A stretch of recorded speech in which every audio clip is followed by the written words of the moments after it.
probably 20 of them that first night, 20 more. I had no feelings for anybody. If I come in contact with them, they had to die. Some of them, I'm satisfied, were not good cases, probably should not have been pursued. However, there were enough of them that we could see that we thought he was clearly a serial murderer. The extent of it has always been the question. Henry, let me ask you first, if you remember, how many murders have you confessed to? Over 3,000. 3,000? Yeah.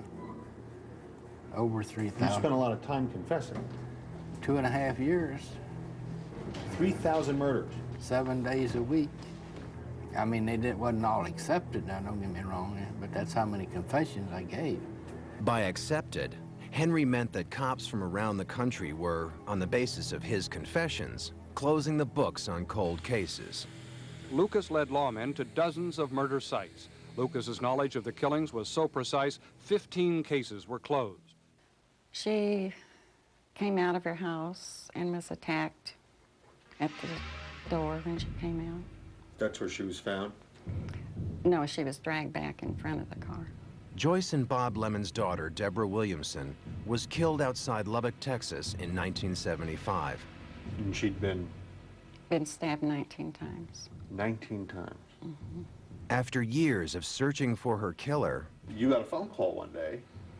And they said Henry Lucas had confessed to her murder. How did you feel? We were ecstatic. We were excited that this could finally be over. stories like that of the Lemons help put Henry at the top of the FBI's newest criminal category, the serial killer. Henry Lee Lucas killed at least 175 people around the country during an 8-year spree. The more I'd confess, the more they wanted. Why do you think they did it? Well, they wanted to make it look like I was the greatest monster that ever lived. By September of 1983, Henry Lee Lucas was convincing the world that he was America's most prolific serial killer. I've been trying to stop doing it, and I can't stop. For 3 months, the 47-year-old Lucas had been spilling his guts to the cops about all the dead bodies left in his wake. He was a true sociopath. The emotional reaction on his part to what was going on around him was always negligible. But I do think he was a game player. In a sense, the murders that he committed were almost games to see if he could get away with them.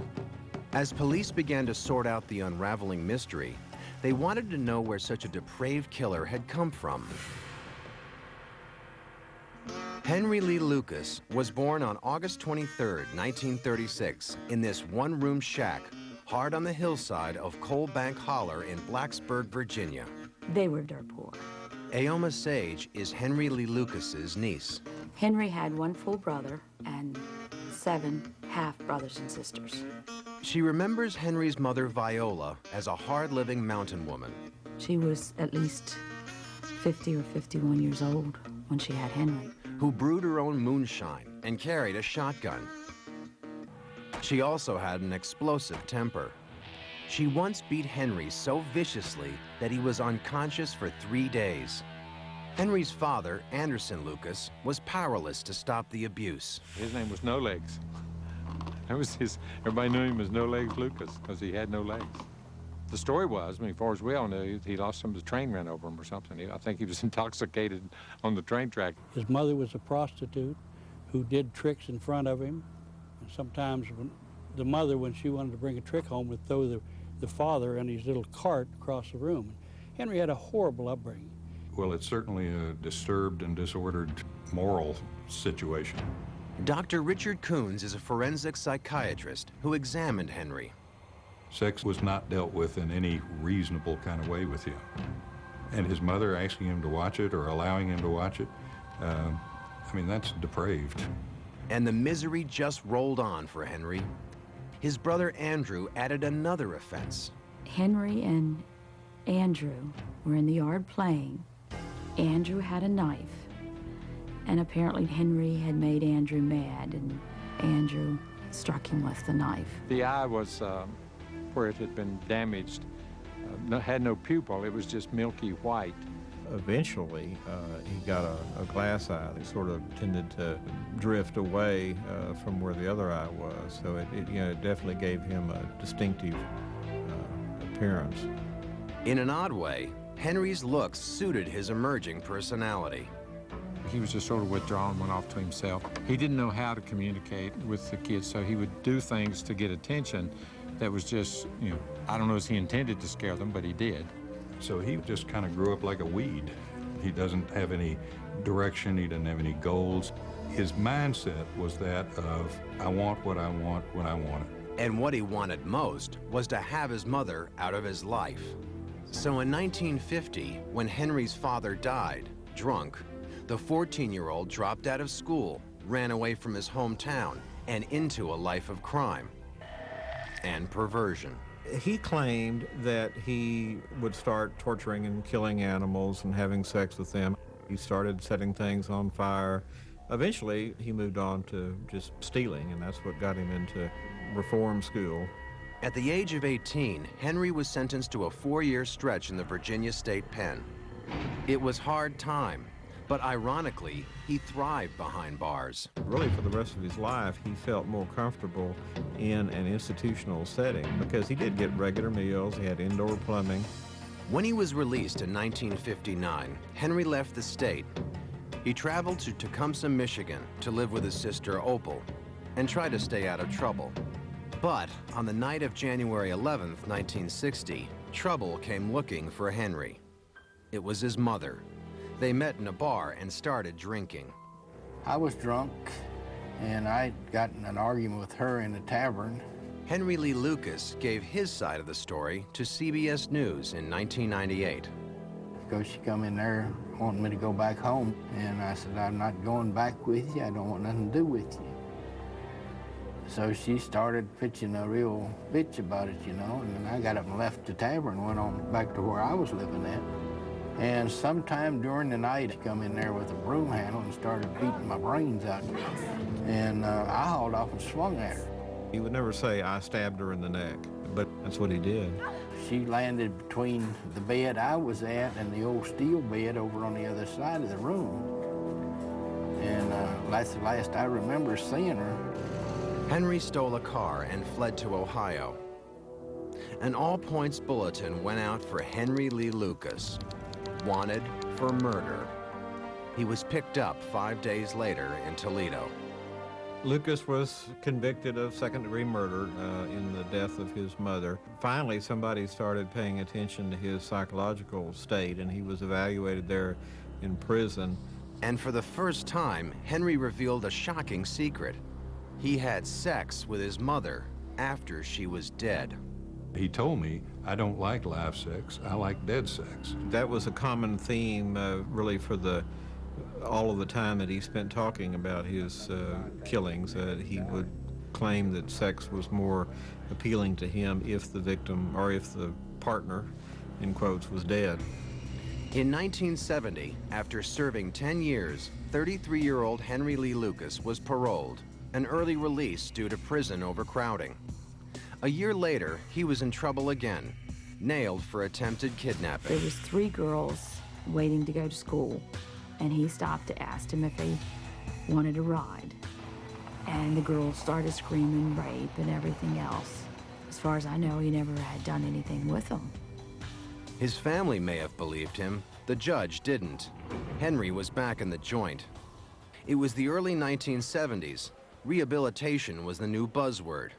Instead of hard time, Henry was examined by psychiatrists and social workers who described him as emotionally needy. Cops saw Henry as dangerously manipulative. He rationalized any action. I mean, he could justify whatever he did or needed to do, and always felt that a lie would get him out of it. Stuck in prison, Henry was starved for the attention he craved. So when he got a letter from a family friend and single mother named Betty Crawford, Henry latched on. They continued corresponding. In 1975, after his 5-year sentence, they were married. The night of their wedding, where we stayed at, there was a pull-out bed. Constance Damron was 7 when her mother Betty brought Henry home. They were in the bed, and us girls were on the floor in a sleeping bag. And I had been woken up in the middle of the night where he had unzipped his sleeping bag and he was touching me. where he shouldn't have been. It was the beginning of 2 years of sexual torture, carried on in secret. He threatened to kill our mother if we told anybody. He was serious. I mean, there was no joking about him. Eventually, Constance got the courage to stand up to Henry. And the next day, Henry said he had a job at a mushroom farm in Pennsylvania, and gave my mom a phone number which turned out to be false, and he never came back.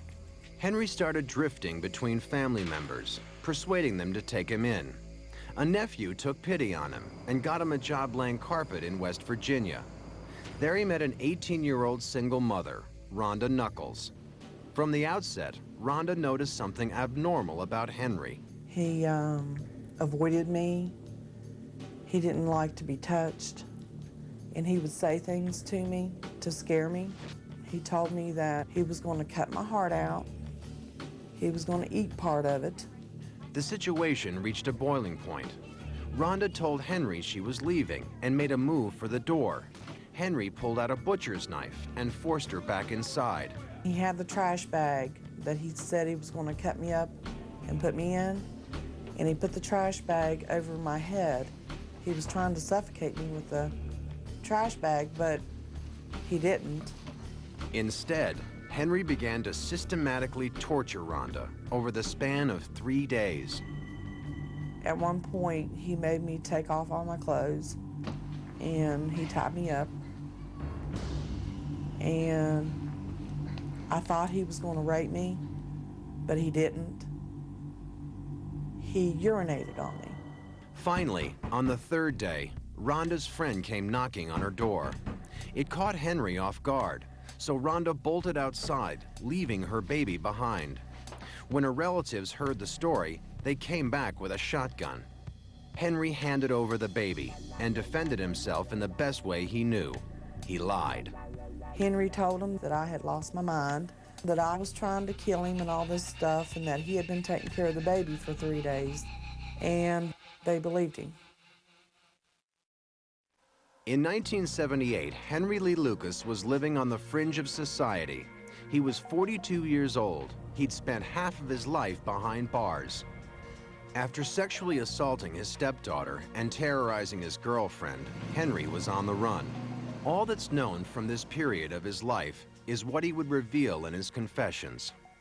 One guy, we shot him, I think, 170 some times. When did you meet up with others? 75 after I got out of prison. Henry was talking about this man, Otis Toole. Otis Toole was a huge, big homosexual man. He was very, very swishy, very gay, but he was also mean. He acted mean and he was tough. He would dress as a woman and then he'd get in a fight sometimes in a bar when they'd make fun of him. And then, according to Henry's version of things, Otis would haul off and kill the guy. It was the first course, so to speak. What really got me, though, is when he started eating people. I had to get away from that. That bad, huh? That's so most of his victims he killed, he'd cut a piece of them off and eat it. Yeah. I couldn't do it. The tabloids had a field day with Henry's stories about Otis and their seemingly random murder spree. They called the two the tag team from hell. To hear Lucas tell it, they just preyed on any female that caught Henry's fancy. You know, killed the woman, and then Lucas would have sex with the body. Knives was his weapon of choice, and early on I remember him thinking that's more manly. Anybody can shoot anybody, but you got to be good with a knife. Lucas would brag to me that he never killed a man. He said that anytime they ever killed a man, it would have been Otis Toole that did it. Prosecutors in Maryland, Michigan, and California collected statements from the two, but there were no witnesses and scant physical evidence. So the cases boiled down to Henry's recollections. Did you leave anything behind over here on our deal that you can recall? I doubt it, because we both had rubber gloves on. In the midst of this cross-country wave of terror, Henry settled in Jacksonville, Florida, Otis's hometown. Otis Toole was every bit as weird and perhaps even weirder than Henry Lee Lucas. They eventually lived with Otis's